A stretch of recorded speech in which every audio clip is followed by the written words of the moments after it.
सदगुरु बताते हैं यदि सच्चे आत्मा रूपी गुरु के ज्ञान रूपी हस्ती पर चढ़ जाएं, हाथी पर चढ़ जाएं, या यूं समझें हमारा मन सत्य आत्मा रूपी गुरु के ज्ञान के अनुसार चलने लगे तो इसका स्वभाव जैसे हाथी के समान हो जाता। हाथी किसी गांव से निकलता है तो कुत्ते भौंकते हैं। कुत्ते के भौंकने का हाथी पर कोई असर नहीं, वो अपने रास्ते चला जाता। इसी तरीके से जो सद्गुरु की भक्ति है उस पर चलने वाले लोगों के ऊपर संसार के लोग भौंकते हैं कुत्ते के समान। वो कोई तो कहता देखो ये 9 से मुंह से मार बिलैया तब पे बैठी। विविध तरीके की बातें करते, लेकिन यथार्थ में जो ज्ञान की मस्ती में और भक्ति की मस्ती में,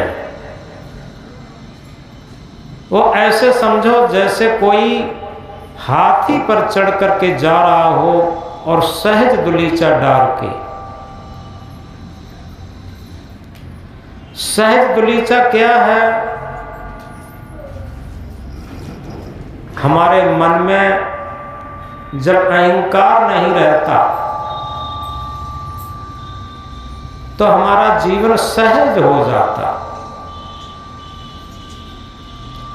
और जब जीवन सहज हो जाता तो दुनिया की तरफ दृष्टि कम, अपनी तरफ दृष्टि ज्यादा रहती। और उसे लगता है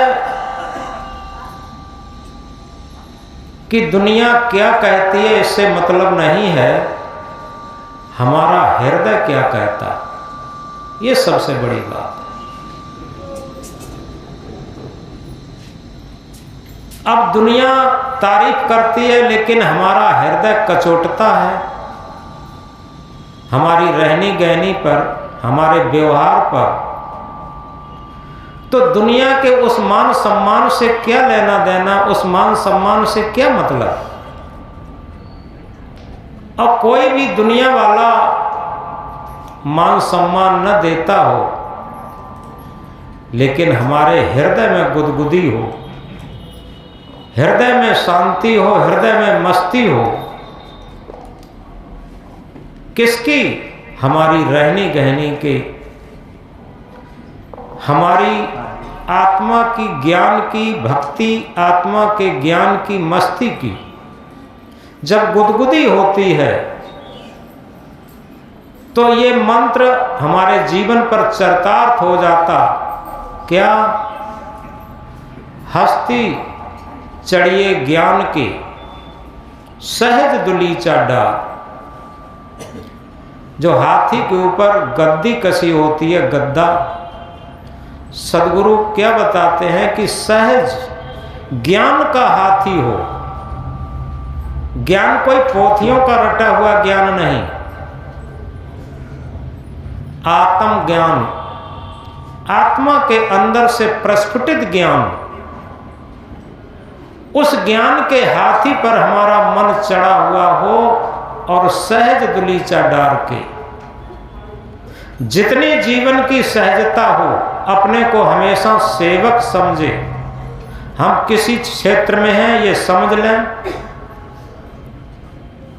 चाहे पिता के रूप में है, पुत्र के रूप में है, पत्नी के रूप में है, पति के रूप में है, गुरु के रूप में है, शिष्य के रूप में है, सास के रूप में है, बहू के रूप में, कहीं भी हो, हम क्या समझें, एक ही मंत्र है कि हम सेवक हैं बस। दुनिया में सेवक से बड़ा कोई पद नहीं। देखो रामायण की भी बात है, जब राम सीता को वापस लेकर के आए अयोध्या में, तब राम का राज तिलक हुआ, राम राजगद्दी पर बैठे। जब राम राजगद्दी पर बैठे तो सबसे पहले उन्होंने विचार किया कि सीता को पुनः वापस लाने में हनुमान का सबसे बड़ा हाथ है। इसलिए उन्होंने हनुमान से कहा कि हनुमान, हम गद्दी पर तब बैठेंगे, सबसे पहले तुम ये बताओ तुम कौन सा पद लोगे। तो हनुमान ने कहा कि साहब हम कोई पद नहीं लेंगे। राम ने कहा अगर तुम पद नहीं लोगे तो हम गद्दी पर नहीं बैठेंगे, पद तो तुम्हें लेना पड़ेगा। हनुमान जी उठकर खड़े हुए, अगर आप देना ही चाहते हो तो हमें 2 पद चाहिए, 1 नहीं। तो राम ने कहा ठीक है तुम 2 पद ले लो, बताओ कौन कौन सा पद लोगे। हनुमान खड़े ही थे और राम के दोनों पैरों पर अपना हाथ रख दिए, एक एक हाथ, ये दोनों पद हमें चाहिए।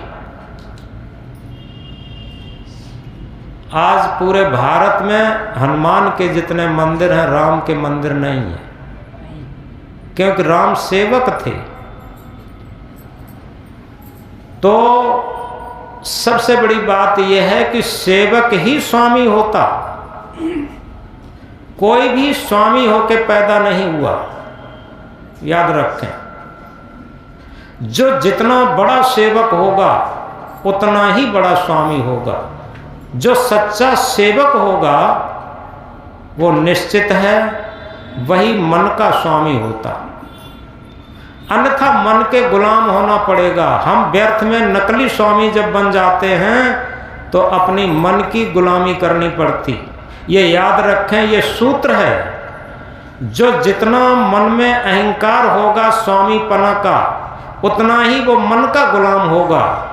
और जिसके अंदर ये भाव होगा कि हम तो एक सेवक हैं, निश्चित है वो अपने मन का स्वामी होगा, वो सच्चा स्वामी है।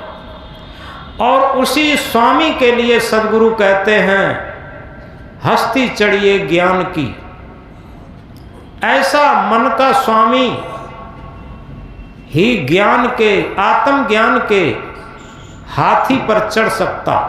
सहज दुलीटा डार, जिसका व्यवहार और जीवन कोई बनावट मिलावट दिखावट नहीं रही, वो सहज हो गया, सहज दुलीचा डार।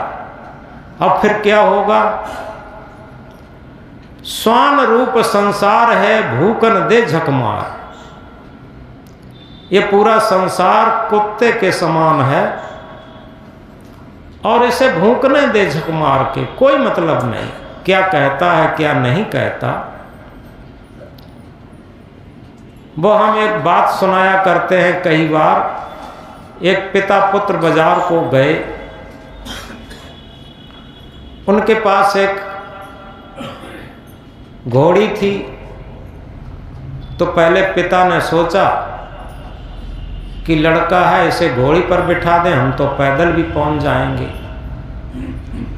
जब अहंकार नहीं रहता तो कोई बात नहीं, लड़कों पर घोड़ी पर बिठा दिया और बाप पैदल चल रहा। लोग मिले, देखो भूखने की बात कह रहे, लोग मिले, देखो कलयुग का जमाना, लड़का आराम से घोड़ी पर चल रहा है, पिता बेचारा पैदल चल रहा है, पैदल चलते चलते मरा जा रहा।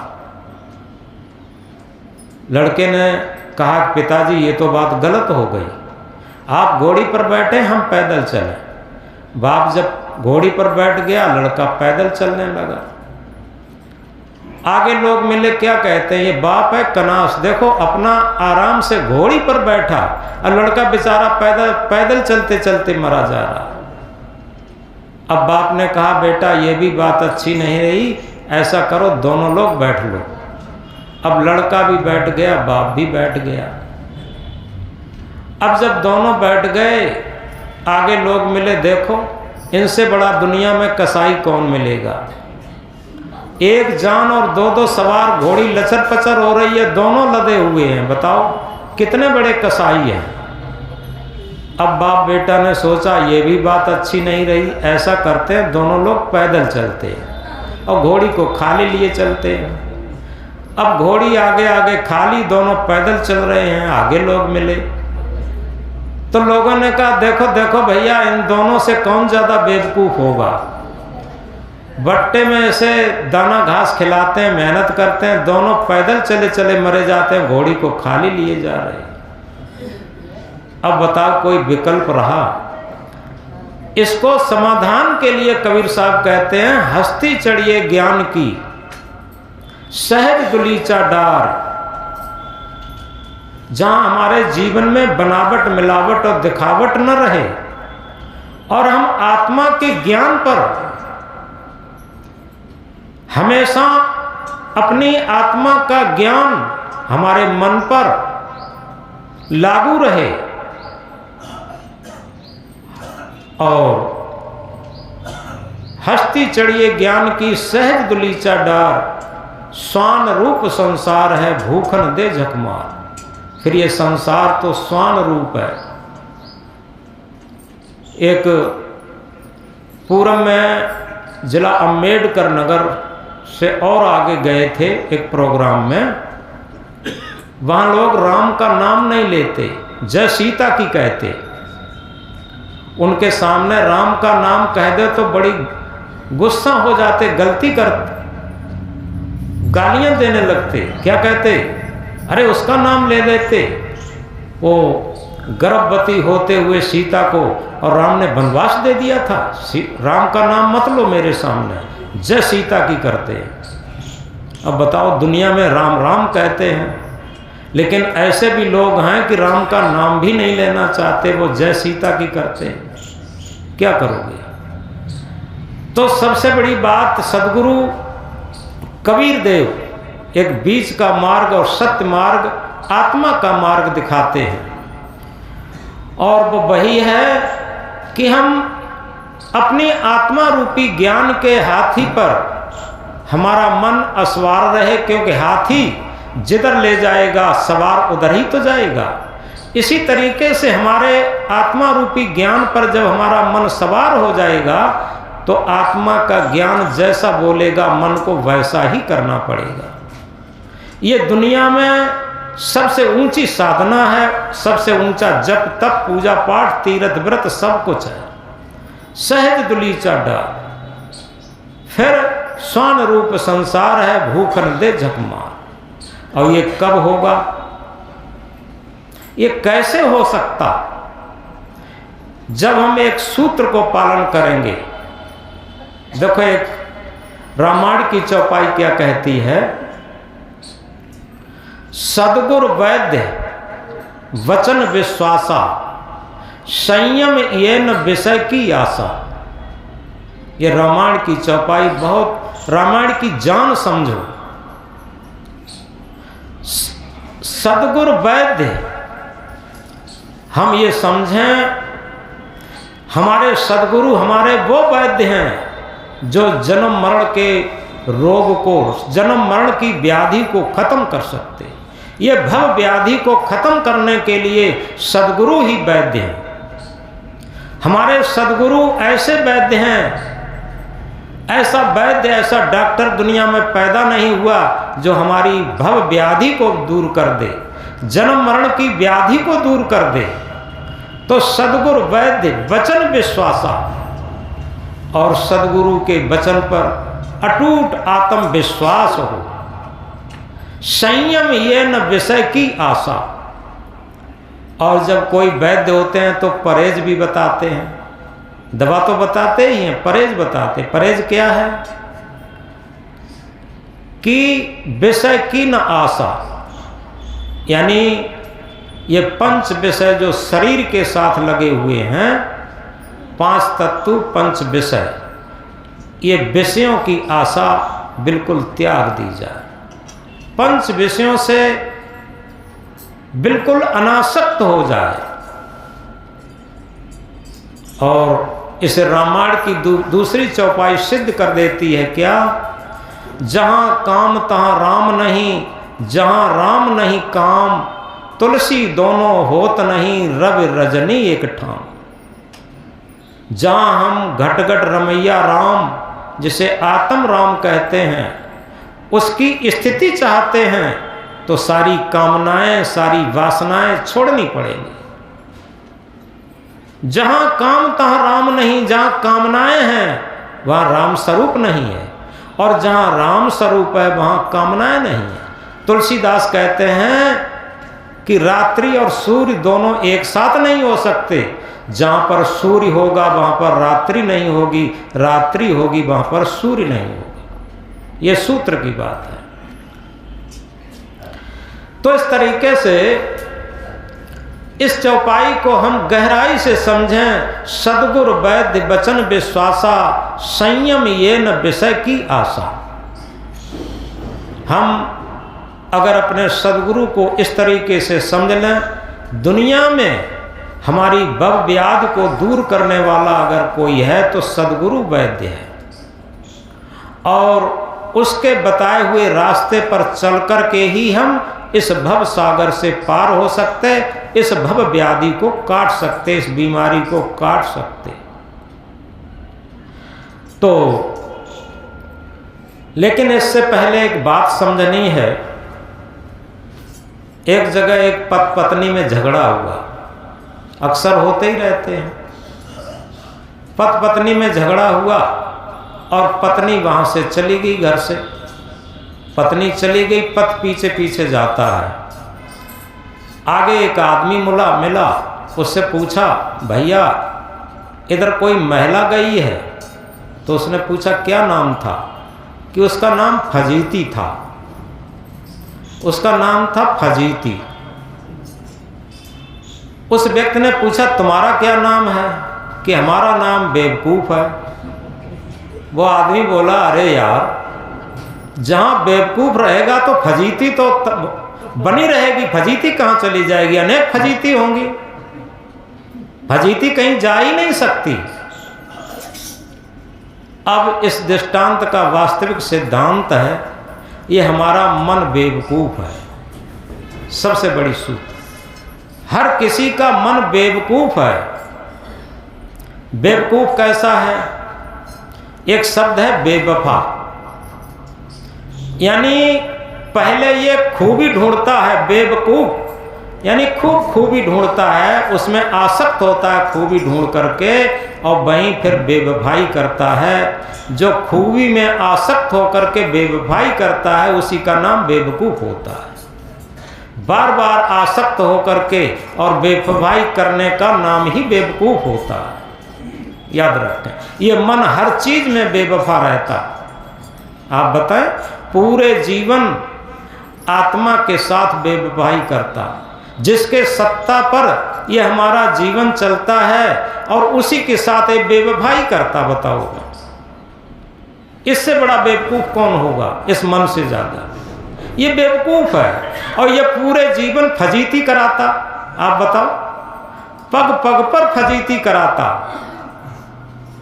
तो इस तरीके से अगर इस दृष्टांत को समझ लिया तो हम भक्ति मार्ग में, ज्ञान मार्ग में आगे बढ़ सकते हैं। जब तक ये हमारा मन बेवकूफ रहेगा, इस मन को क्या बनना है? कबीर साहब जगाते हुए कहते हैं, तन को साधु सब करें, मन को करे न कोई, जो मन को साधु करे सहज सब सिद्ध होए। यानी हम मन को, तन को तो सज्जन बनाना चाहते हैं, लेकिन अंदर दुष्ट दुर्जन रहना चाहते हैं। हमारा मन दुष्ट दुर्जन रहना चाहते, बाहर से हम सज्जनता दिखाना चाहते, बाहर से हम अपने को भक्त दिखाना चाहते, हमारा मन अभक्त रहना चाहते। बाहर से हम सुंदर दिखना चाहते, हमारा मन काला कलूटा रहना चाहते। बाहर से हम संत साधु दिखना चाहते, लेकिन हमारा मन असंत असाधु रहना चाहता। ये सब क्या है? यही तो सबसे बड़ी दुविधा है और यही सबसे बड़ी मन की बेवकूफ़ी है। तो इस मन की बेवकूफ़ी को हटा करके हम केवल आत्मा के ज्ञान पर मन को आसीन कर दें और मन अपनी आत्मा से कोई बेवफाई न करे। जिसका मन अपनी आत्मा से बेवफाई नहीं करता, वही सच्चा साधक, वही सच्चा भक्त, वही सच्चा संत, वही सच्चा सद्गुरु। याद रखें, जिसका स्वयं का मन अपनी ही आत्मा से बेवफाई न करता हो, उसका मन बेवकूफ नहीं होगा, उसका मन सज्जन होगा, उसका मन भक्त होगा, उसका मन संत होगा। और कबीर साहब का ये मंत्र चरितार्थ होगा, तन को साधु सब करें, मन को करे न कोई, जो मन को साधु करे सहजय सब सिद्ध होए। इसे इस तरीके से और समझें, जैसे कागजी ज्ञान तो हम बहुत जान लेते, लेकिन अगर वो हमारे आचरण में ना उतरता हो, हमारे जीवन में ना उतरता हो, हमारे रहनी गहनी में ना उतरता हो, तो उसी तरीके से होता है। कहीं कहीं सड़क मंजूर कराई जाती है, कागज़ पर सड़क बन जाती है, लेकिन धरातल पर सड़क ही नहीं बनी होती। आप बताओ, कई जगह ऐसा हुआ कि कागज़ में तो सड़क बनी है, लेकिन धरातल पर उतरी ही नहीं, सड़क बनी ही नहीं। ऐसे ही कागज़ पर बहुत ज्ञान है, रटा हुआ बहुत ज्ञान है, लेकिन धरातल पर, अपने जीवन पर, अपने आचरण में, अपनी रहनी गहनी में, अपने व्यवहार में वो ज्ञान उतरा ही नहीं। जब उतरा ही नहीं तो आखिर उससे क्या फायदा? उससे तो फजीती होगी और क्या होगा। वो तो ऐसा हो जाएगा जैसे कोई एक बुझा हुआ दीपक, एक बुझा हुआ दीपक ये कहे कि हम पूरे संसार का अंधेरा मिटा देंगे। एक बुझा हुआ दीपक ये कहे कि हम पूरे संसार का अंधेरा मिटा देंगे, तो एक स्वयं बुझा हुआ दीपक है, वो संसार का अंधेरा कैसे मिटा सकता? वो अपने आसपास का भी अंधेरा नहीं मिटा सकता, अपना भी अंधेरा नहीं मिटा सकता। और जो एक प्रज्वलित दीपक है, उसे कहना नहीं पड़ेगा कि हम अंधेरा मिटा सकते हैं, वो स्वयं अंधेरे को मिटाने में सक्षम होगा। जिसे बुद्ध ने अपनी भाषा में कहा, अप दीपो भव, हम अपना दीपक स्वयं बने। जब हमारा जीवन ही एक प्रज्वलित दीपक बन जाता है, एक प्रकाशित दीपक बन जाता है, तो एक बुझे हुए दीपक से हजारों दिए जलाए जा सकते, और वो जहाँ भी रहेगा प्रकाशित रहेगा, स्वयं को भी प्रकाशित करेगा और उसके आसपास भी प्रकाश फैलेगा। तो इस बात को हम गहराई से याद करें। केवल कथनी बहुत बड़ी बात नहीं है, और इसे सद्गुरु अपनी भाषा में कहते हैं, सांचे से भागा फिरे झूठे का बंदा, और कहें कबीर कासों कहो सकलो जग अंधा। सांचे से भागा फिरे झूठे का बंदा, यथार्थ में सत्य से तो भागे रहते सभी लोग। क्योंकि देखो, सबसे पहले हम पूजा पाठ की बात बताएं। माता पिता जब तक जीवित रहते हैं कोई उनकी सेवा नहीं करता, और जब वो ख़त्म हो जाते हैं तो बहुत खर्चा वर्चा के साथ 13वीं से लेकर के, और फिर क्या करेंगे, उनका बड़ा सा फोटो बनवाएंगे और अपने गेस्ट रूम में अगरबत्ती लगाएंगे, फूल माला चढ़ाएंगे, खूब पूजा करेंगे। और मरने के बाद फिर क्या करते हैं, कहते हैं कि हाड़ अब हम गया को ले जाएंगे। गंगा में तो सब ले ही जाते हैं, ज़्यादातर गया को ले जाते हैं उन्हें तारने के लिए। अब समझो, हाड़ कहीं ले जाएं, मुर्दा कहीं ले जाएं, उससे क्या होगा?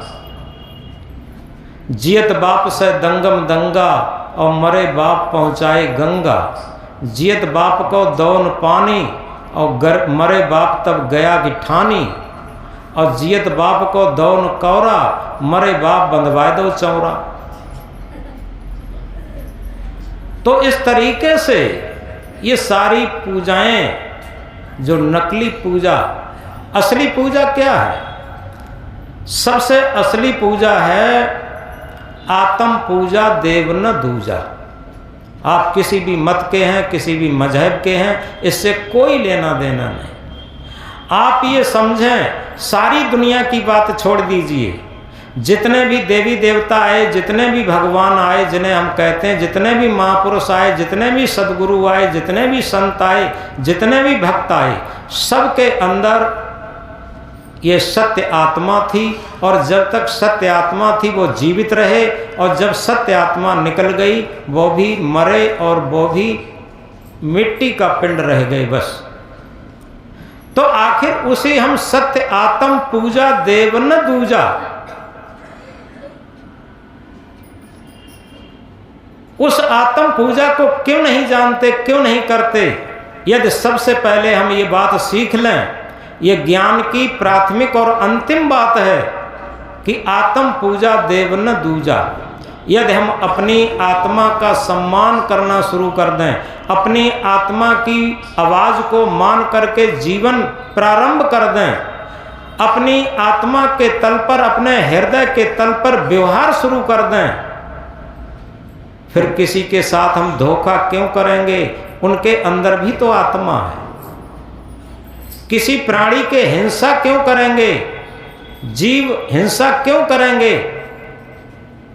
हम एक जो जीव रहित देवी देवता हैं उनकी पूजा खूब करते हैं, और जिनके अंदर सच्चे देवी देवता, सच्ची आत्मा है और जो जीवित हैं, उन्हें मार के खा जाते। बताओ, ये सब नकली पूजा नहीं तो और क्या? हिंसा जिसे कहना चाहिए।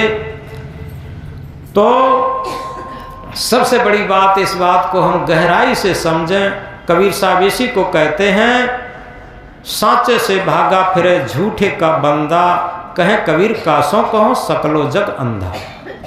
सांचे से तो भागा फिरता, सांचा क्या है? अपनी अंतरात्मा, इससे तो भागा फिरता। अंतरात्मा की आवाज ही नहीं सुनता, अंतरात्मा को महत्व ही नहीं देता, और झूठी झूठी बातों में, झूठे झूठे प्रपंचों में, झूठी झूठी पूजाओं में, झूठे झूठे तीर्थ व्रतों में बहुत विश्वास करता, उसको बहुत मान्यता देता। याद रखें, जब तक हम, जिस पर हम जीवन, हमारा जीवन चलता है, उसी आत्मा को सम्मान नहीं दे पाए, उसी आत्मा की पूजा नहीं कर पाए, उसी आत्मवाद के अनुसार जीवन नहीं बना पाए, तो हमारी कोई भी पूजा, कोई भी जब तक सार्थक नहीं है। तो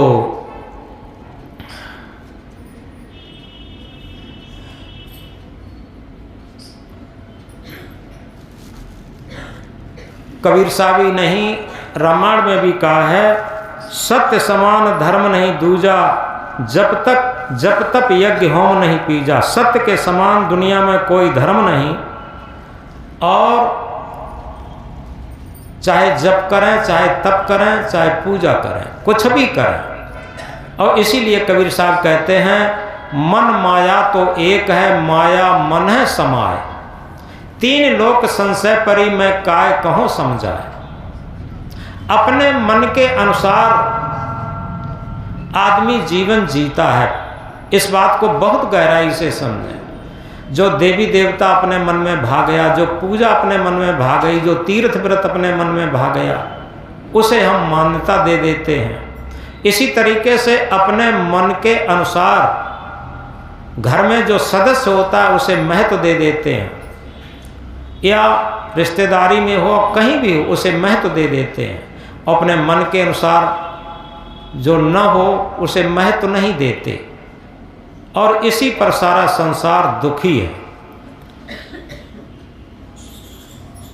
एक इसी बीत सच्चा दृष्टांत है। एक लड़का था, वो देखने में बहुत सुंदर था, लेकिन उसकी एक आदत पड़ गई थी चोरी करने की।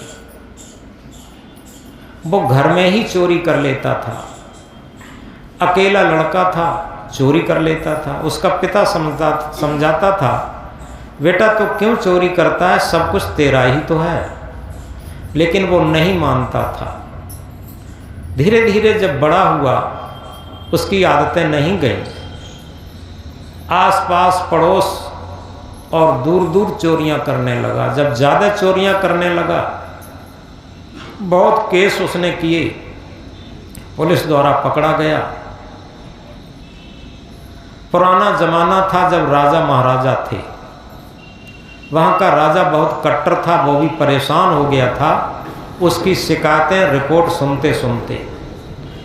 वो पकड़ा गया और राजा ने बुला करके उसे तुरंत आर्डर दिया सिपाहियों को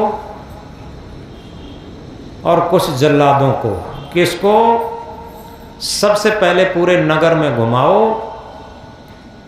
और सबकी बात समझ में आ जाए कि गलत काम करने से गलत परिणाम मिलता है, और इसके बाद इसे जंगल में ले जा करके मार दो। वही किया। जल्लाद और सिपाही उसको लेकर के और पूरे नगर में घुमाने लगे। पूरे नगर में हो हल्ला मच गया कि एक चोर था, अकेला लड़का था, चोरी करता था और उसे आज मृत्युदंड मिलेगा। सभी लोग देखते थे अपने अपने घरों से। एक ऐसी गली में पहुंचा, जहां एक बहुत बड़ा सेठ रहता था। तो उस सेठ की अकेली लड़की थी। उस लड़की ने भी देखा उस लड़के को। जनता भी साथ थी, पुलिस भी साथ थी, जल्लाद भी साथ थे। और जैसे ही लड़के को देखा उस लड़की ने, तो लड़की उसकी सुंदरता को देख करके मुग्ध हो गई। उसका मन मुग्ध हो गया। लड़का तो आगे निकल गया। लड़की ने अपने पिता से कहा कि पिताजी ऐसा करो, ये लड़का जो पुलिस पकड़ के लिए जा रहा है ये बहुत सुंदर है और ये मेरे मन भा गया है। अगर मैं शादी करूंगी तो इसी से करूंगी, अन्यथा हम जीवित ही प्राण छोड़ दूंगी। पिता ने बहुत समझाया कि बेटी, अरे ये चोर है, डकैत है, ये अभी कुछ घंटों का मेहमान है, इसे पुलिस ले जाकर के जंगल में मार डालेगी। इसे राजा तो वैसे भी नहीं रखेगा, ये बहुत अपराधी है, ये अपराधी तेरा पति होगा। लड़की हट कर गई। उसने कहा पिताजी यही हमें वर चाहिए और दूसरा नहीं चाहिए, मैं चुन चुकी हूँ, कुछ भी करो। अब बहुत बड़ा सेठ, अकेली लड़की, क्या करे, असमंजस में पड़ गया। सेठ बहुत सारा रुपया लेकर के गया। जब वो सिपाही लोग जंगल में उस लड़के को लेकर मारने के लिए गए, तो थोड़े ही चंद्र लोग थे वहाँ। उनके साथ में जब पहुँचा तो वहाँ उनके साथ जब पहुँचा तो जो पुलिस में सबसे बड़ा पद था जिसका अफसर, उससे उसने अकेले में बात किया। ये कहा कि देखो कुछ मजबूरी है, ऐसा करो चाहे तुम कितना ही पैसा ले लो, लेकिन इस लड़के को चुपचाप गुप्त तरीके से मेरे साथ कर दो और तुम कोई बहाना बना देना कि वो लड़का हमने मार दिया। तो ये पैसा दुनिया के सारे पाप कराता है। आप अगर देखो, सच बात ये गहराई से देखो, इस पैसे के लिए ही सब पाप होते हैं और पैसे से ही सारी लड़ाइयाँ होती हैं। सब कुछ इसी के लिए सब होता है। तो पुलिस अफसर मान गया, वो अंधेरा करता रहा और चुपचाप उसे दे दिया। वो छिपा करके वहाँ से ले आया और उन्होंने फायर आर किए इधर उधर और राजा को दिखा दिया कि लड़के को मार दिया। वो लड़की के साथ अपनी गुपचुप शादी कर ली। पुलिस वालों ne कह दिया था पता न लगे। अब गुप्त रूप से वो रहने लगा सेठ के यहाँ। अब कुछ दिन के बाद क्या होता है, उस लड़की के पास जो उसकी पत्नी बनी थी बहुत गहना था, हीरा मोती जड़े हुए सोना चांदी के बहुत गहने थे। अब उसका संस्कार पहले से था चोरी का, तो अब वो सोचने लगा ये कैसे ही हमारे हाथ लगे। अब देखो अकेली लड़की, अकेला दामाद, सब उसी का धन माल था, लेकिन फिर भी वो संस्कार उसे कचोट रहा है। हम वो बात कह रहे हैं जो कबीर साहब कहते हैं मन माया तो एक है। लोग कहते हैं कि बाहर माया कहीं नहीं है। माया तो मन ही, मन के अंदर सारी माया समाई हुई है। तो उसके मन में सवार हो गया ये गहना किसी तरीके से हमें मिले। उसने एक तरकीब निकाली, अपनी पत्नी को समझाया कि देख एक बात तुझे बताती हैं, बहुत महत्वपूर्ण है कि हमारी तेरी शादी, मैं तो उसी दिन मर गया होता। मैंने एक देवी की आराधना भी की थी, तेरे पिता ने पैसा तो दिया ही, लेकिन मैंने एक देवी की आराधना की थी, वो पर्वत पर है। और मैंने कहा था अगर मैं जीवित रह गया तो तेरी पूजा करूँगा, और तेरी पूजा करने में नहीं आ पाया। अगर उसकी पूजा करने में नहीं जा पाया तो निश्चित है मेरा तेरा साथ बिछुड़ जाएगा, उसकी पूजा जरूरी है। तो पत्नी उसमें आसक्त थी ही, उसने कहा चलो ठीक है, चुपचाप तरीके से पूजा कर लेते हैं कि जितना खर्चा होगा किया जाएगा।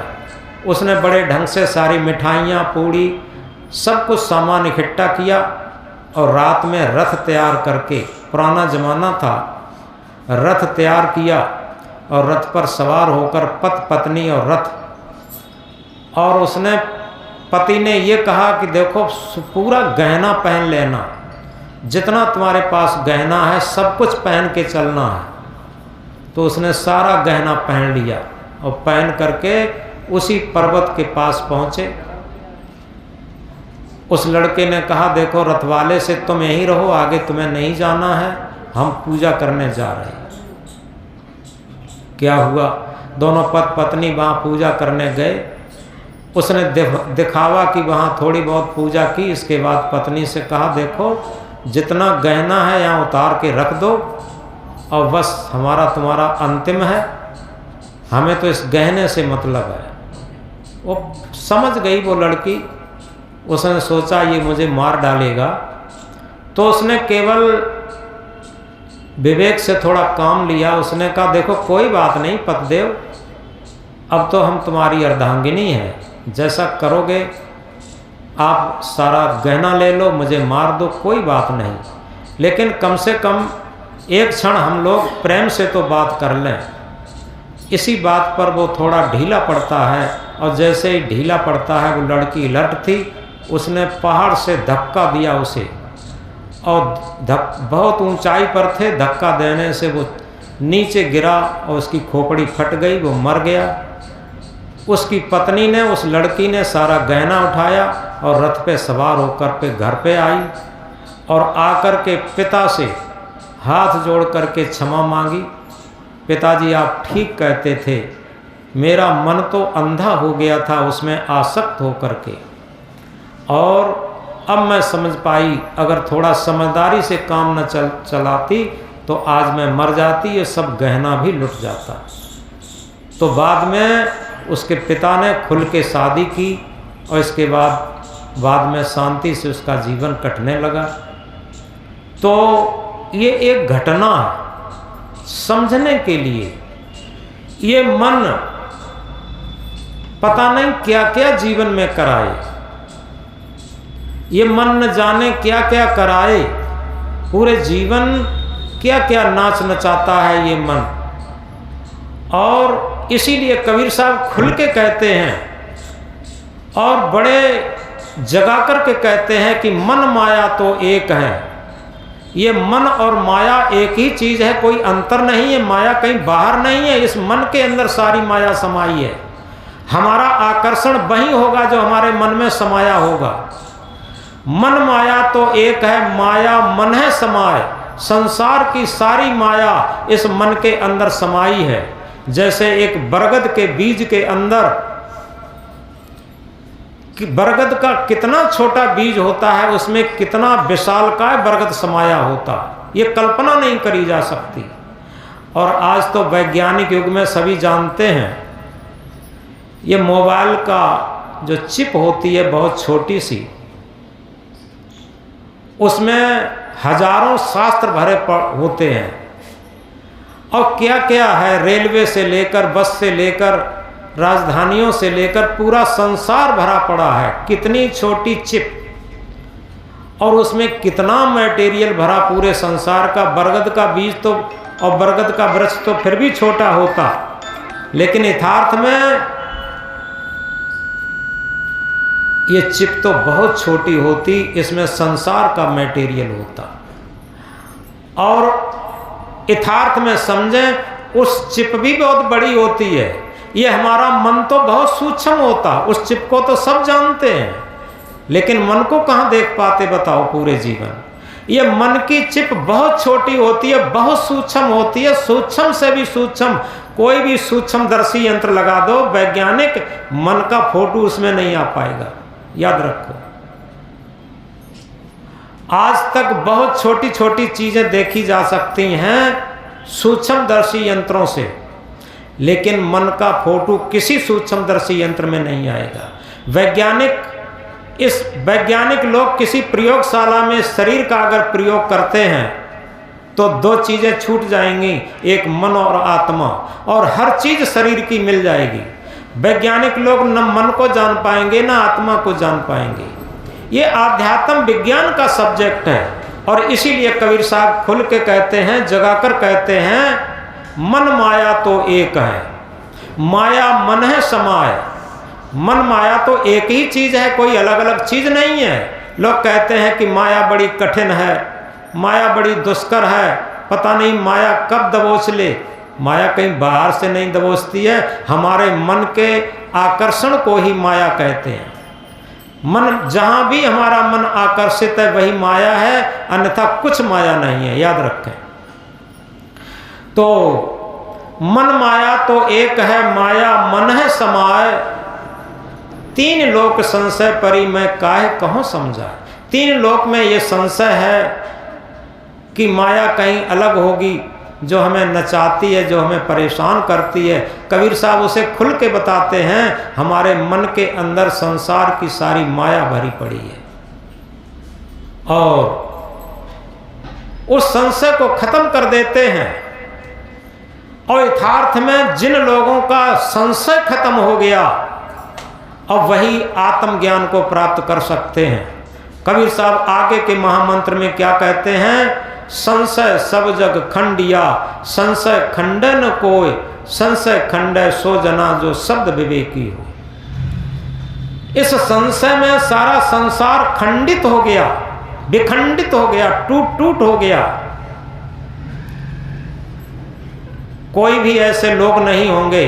देखो, पति पत्नी भी हैं, सबसे गहरा रिश्ता माना जाता है पति पत्नी का।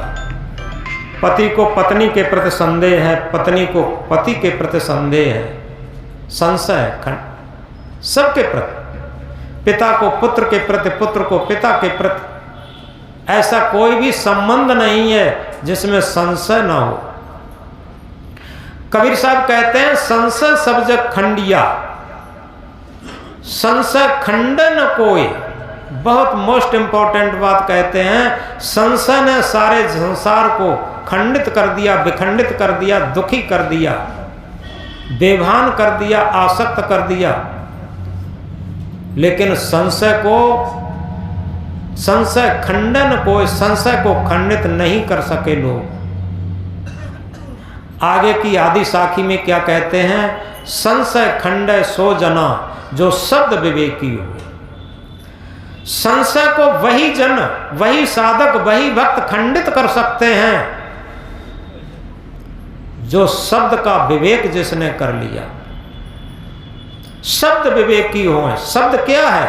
हमारी अंतरात्मा ही शब्द है। एक भजन में, पुराने भजन में लोग कहा करते थे, शब्द रूप साहेब मिले सतलोक से आए। यानी आत्मा न हो तो दुनिया में कोई भी शब्द नहीं। जो शब्द रूप है वो आत्मा ही है। और ये सत्य का निवासी है, सत्यलोक का निवासी है। सत्यलोक क्या है? लोक कहीं लोक बना नहीं है। सत्य की स्थिति यानी आत्मा की जो वास्तविक स्थिति है वो सत्य है। और सत्य स्थिति में ही आत्मा का सच्चा निवास है, विश्राम है, स्थिति है। तो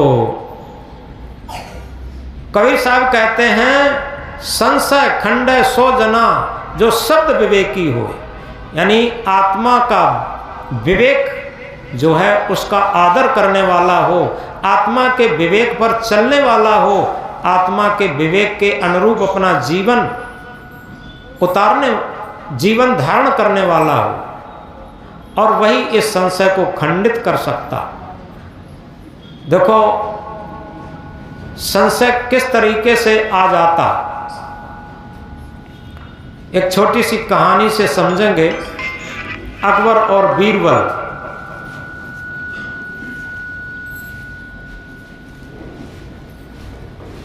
एक दिन अपने उद्यान में घूमने गए। तो उद्यान में घूमते हुए उसमें एक तालाब भी था। सर्दी का टाइम था तो तालाब की तरफ घूम रहे थे और इधर गेहूं की नराई चल रही थी। तो उद्यान के किनारे पर पति पत्नी खेत नरा रहे थे।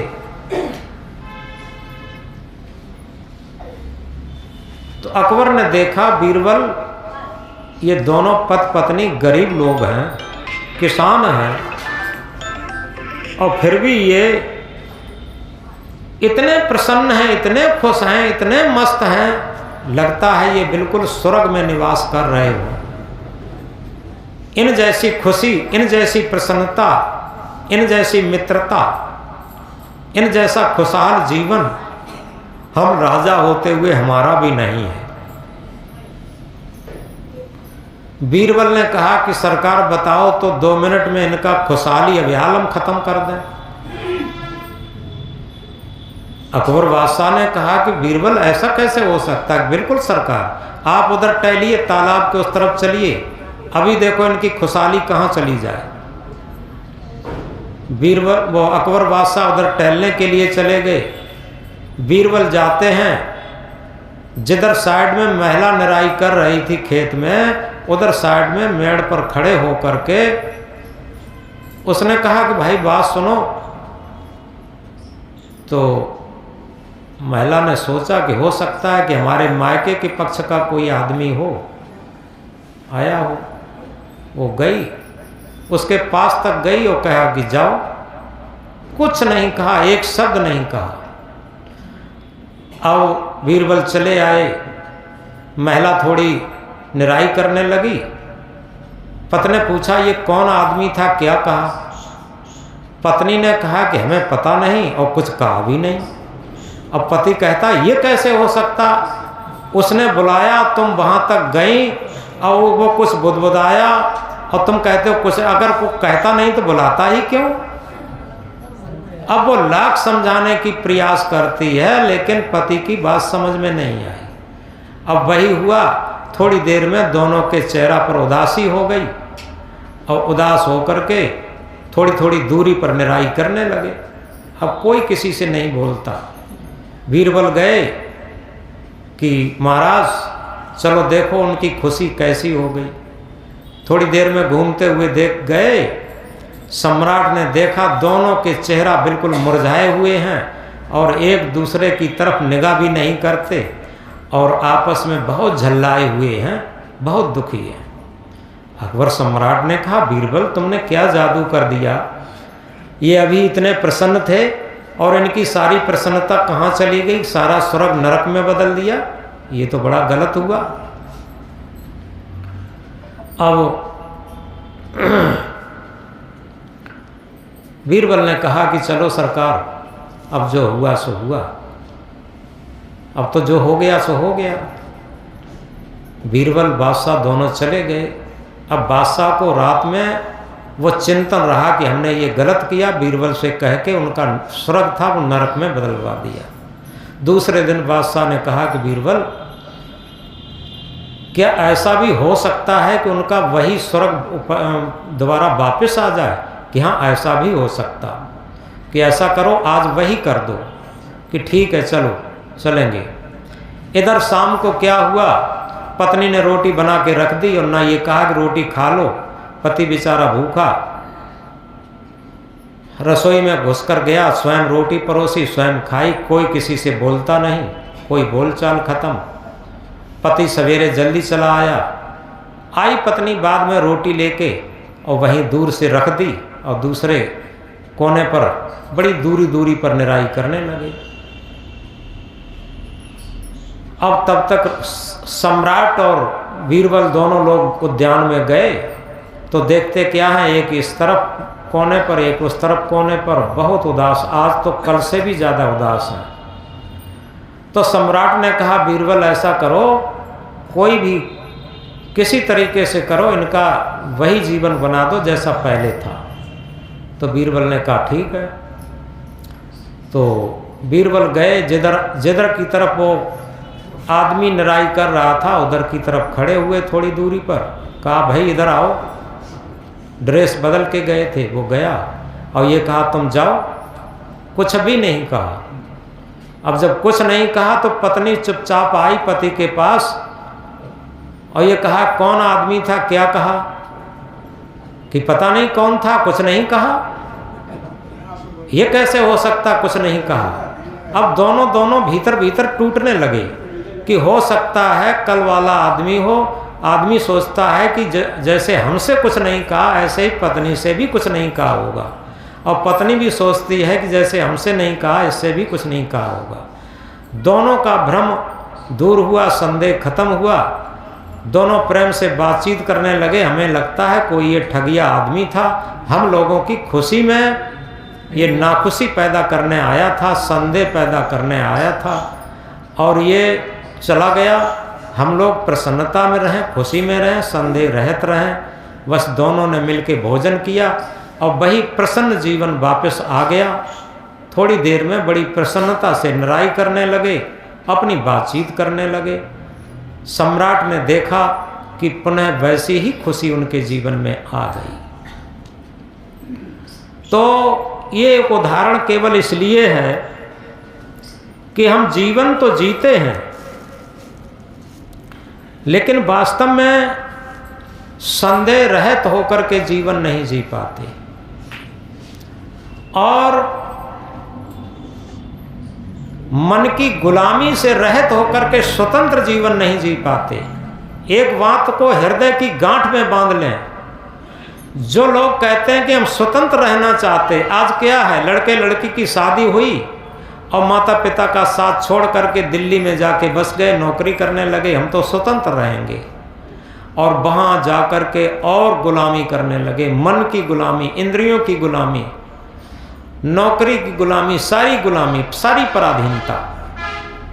जो मन की गुलामी में स्वतंत्रता मान लेते, समझो वही सबसे बड़े माया के गुलाम हैं, मन के गुलाम हैं, इंद्रियों के दास हैं, याद रखें। और जो सामूहिक परिवार में रह करके एक दूसरे की सेवा करके अपने को सेवक समझ करके जीवन जीते हैं, कर्तव्य निष्ठा निभा करके जीवन जीते हैं, वो परम स्वतंत्र जीवन, और कहना चाहिए संशय रहित जीवन और माया रहित जीवन, एक भक्त का जीवन जीते हैं। सारे प्रवचन का सार यही है कि हमने जो शुरू में कहा था कि हम सेवक बन करके जिए। जो अपने को मालिक बन करके जीना चाहता है वही सबसे बड़ा गुलाम हो जाता, और जो सेवक बन के जीना चाहता है वही सबसे बड़ा स्वामी हो जाता। हम इस बात को गहराई से समझ लें कि जहां सेवा वहां त्याग है, और जहां त्याग वहां प्रेम, निर्मल अंतःकरण जहां वहां शांति सुख चैन।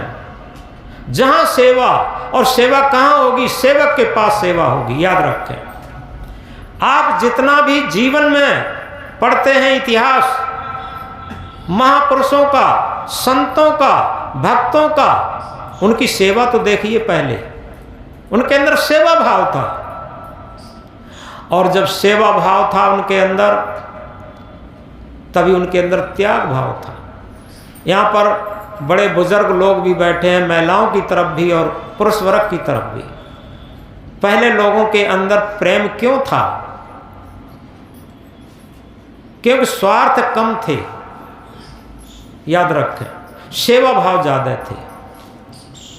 हमने देखा था जब महिलाएं जो भोजन बनाती थीं, कंबाइंड परिवार होते थे साजे के, और कोई सब्जी बनाई गई, धीरे धीरे परोसते परोसते सब्जी खत्म हो गई, तो चटनी से बट के रोटी खा लेती थी, लेकिन शिकायत नहीं थी, क्योंकि सेवा भाव था। जब सेवा भाव था तो शिकायत क्यों होती? जहां सेवा भाव होता है वहां त्याग भाव होता, जहां त्याग भाव होता वहीं प्रेम भाव होता, और जहां प्रेम भाव होता हमारा निर्मल अंतःकरण होता, और जहां निर्मल अंतःकरण होता वहीं सुख चैन होता, वहीं स्वर्ग होता, वहीं सतलोक होता। याद रखें।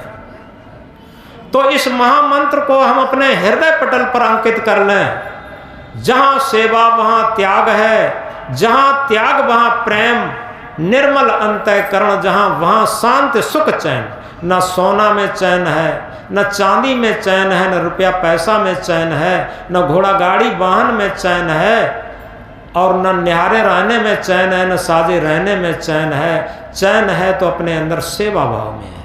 याद रखें, जितना हमारे अंदर सेवा भाव होगा उतना ही त्याग भाव होगा, और जितना त्याग भाव होगा अपना मन और अंतःकरण निर्मल और पवित्र होगा।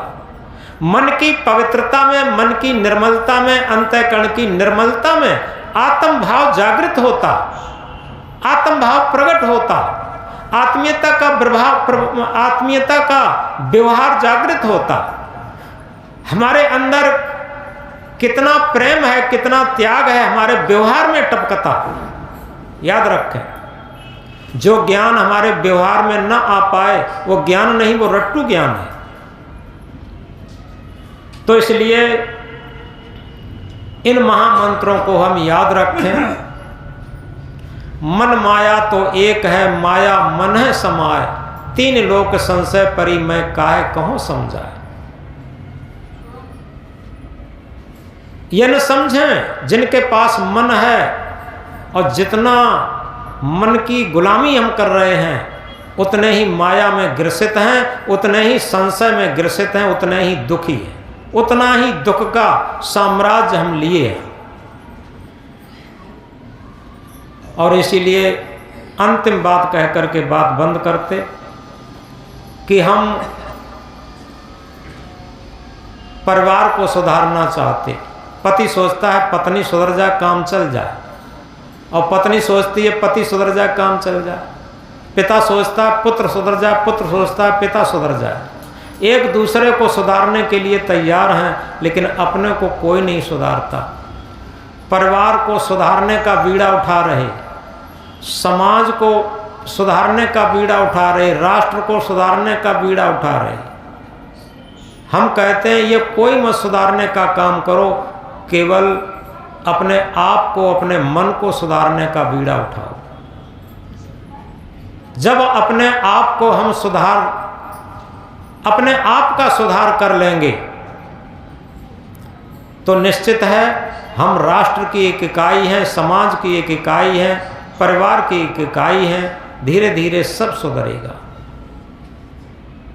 जो हम एक भजन कहा करते हैं, भूले मन समझ के लाद लदनिया, भूले मन समझ के लाद लदनिया। कबीर साहब का जितना भी ज्ञान है, भजन है, साखी शब्द है, वो अपने पर घटाएं। ये नहीं कि हमने दूसरे को सुना दिया, हम बड़े गौरवान्वित हो गए कि हमने बहुत ऊंचा शब्द सुना दिया। अरे ये तो उधारी का सौदा है, कबीर साहब का भजन है, हमने सुना दिया तो कौन बड़ी बात है। अरे मोबाइल की चिप में तो सारा वेद शास्त्र उपनिषद गीता रामायण भागवत बीजक सब कुछ सुन लो, तो क्या मोबाइल की चिप ज्ञानी हो गई। अगर हम कबीर साहब का भजन सुना रहे हैं तो बहुत बड़ी बात नहीं है। यथार्थ में उस भजन को हम अपने मन पर, अपने आचरण पर, अपनी रहनी गहनी पर उतारने का प्रयास करें, ये जीवन की सबसे बड़ी सफलता है। तो अपने मन को, सब अपने मन को समझाएं। दूसरे को तो समझा लेते हैं, जैसे एक अध्यापक ने विद्यार्थी से कहा कि सब गट तेरा साइया सोनी सेजन कोय, बलिहारी घटतास की जाघट प्रगट हो। सब घट तेरा साइया, उंगली उठा करके कहा तेरा साईं सभी घटों में विराजमान है। अब विद्यार्थी ने याद कर लिया, वो अध्यापक की तरफ उठा रहा है, तेरा साईं तुझ में जाग सके तो जा, कस्तूरी कुंडल बसे मृग ढूढ़े बनमाए, ऐसे घट घट राम है दुनिया जानत ना। ये हम सब याद कर सकते और सब कह सकते। गुरु चेला को समझाएं, चेला गुरु को समझाए, लेकिन स्वयं कोई न समझे तो क्या लाभ। इसलिए अपने अपने मन पर इसको हम उतारें, और तब देखो हमें भजन को गाते गाते भी शांति मिलेगी। फिर भजन के अनुसार अपना मन बनने लगे तब कितनी शांति मिले। भूले मन समझ के लाद लदनिया, भूले मन समझ के लाद लदनिया, थोड़ा लाद बहुत मत लादे, थोड़ा लाद बहुत मत लादे, टूट जाए गर्दनिया, भूले मन समझ के लाद लदनिया, भूले मन समझ के लाद लदनिया। सदगुरु क्या कहते हैं, थोड़ा लाद। रात दिन ये लगता है पूरा संसार हम ही चला रहे, हम ना हो तो संसार नहीं चलेगा। इतनी लदनियां लाद रहे, राग की, द्वेष की, छल की, कपट की और तमाम कुसंस्कारों की सारी लदनियां मन पर लाद रहे।